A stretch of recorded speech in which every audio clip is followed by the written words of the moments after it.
Okay, so ito, mga Bokatribs, tumigil tayo dito sa isang lugar para kainin ko itong aking tanghalian.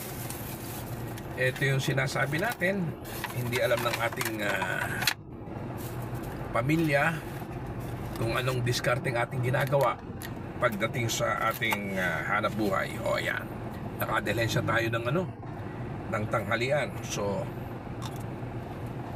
imbis na sa doon ko kainin, kunwari kumain na, pero ang totoo hindi pa. Kunwari lang kumain na, parang hindi nakakahiya. Buti na lang ipinadala na lang sa atin. Inalok akong kumain doon sa kay Congressman Amben Amante. Galing ako doon, may pagkain nakapak na ganito, so kailangan ko kumakausap si Congressman. Kahit hindi pa nakain, sabi ko kumain na.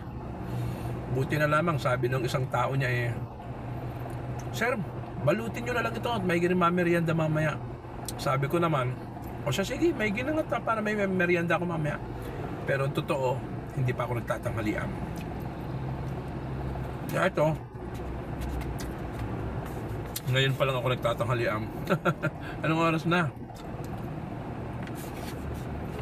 Para lamang mapuntahan ko lahat ng dapat kong puntahan.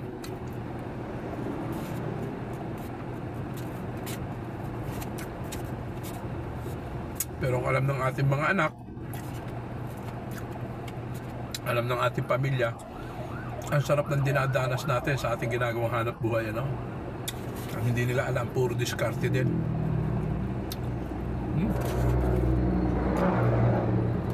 Halos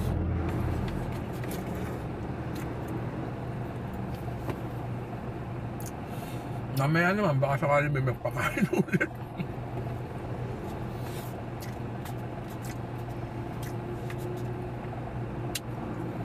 Basta't pagka may nagbigay ng pagkain, kain lang na kain, di ba?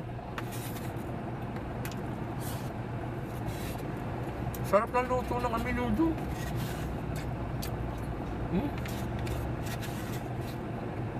Sarap.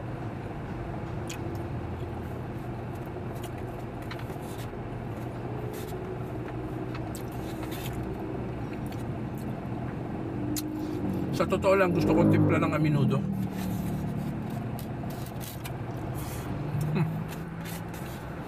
Tapos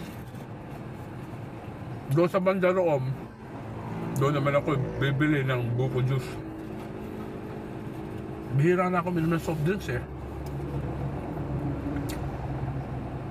Ang iniinom ko, tubig na lang, tsaka buko juice. Soft drinks, ayoko na. Walang maganda sa soft drinks.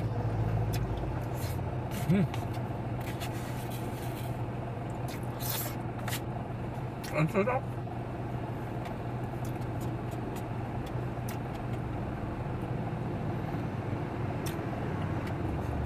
I-upload ko ito.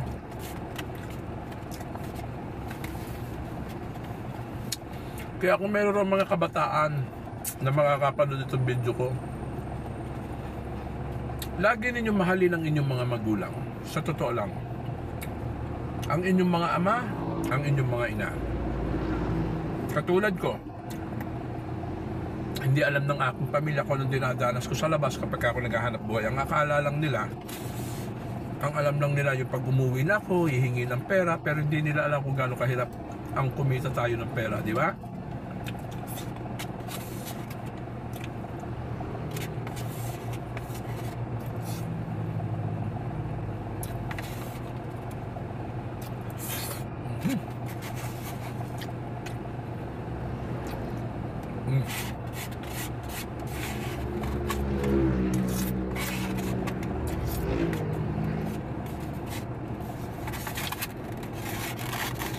Ay di ubos.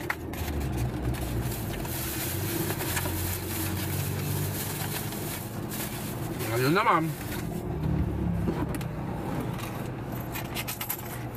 hanap naman tayo ng bariya dahil ang pera ko, bariya lang. Wala naman ang pitaka ko Bariya lang. So, bibili tayo ng buko juice. Siya naman nating inumin. Thank you. Ay, nako.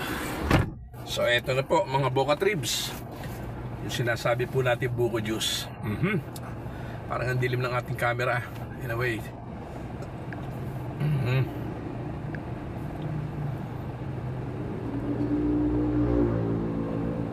Refreshing talaga ang buko juice, mga boka tribs. Napakasarap talaga. Ayos-ayos na tanghalian. Libre tanghalian. Imbis na ikakain natin, magkano kain ngayon? 200 din. Igagasolina na lang natin yon. At least nakapagtago tayo ng panggas.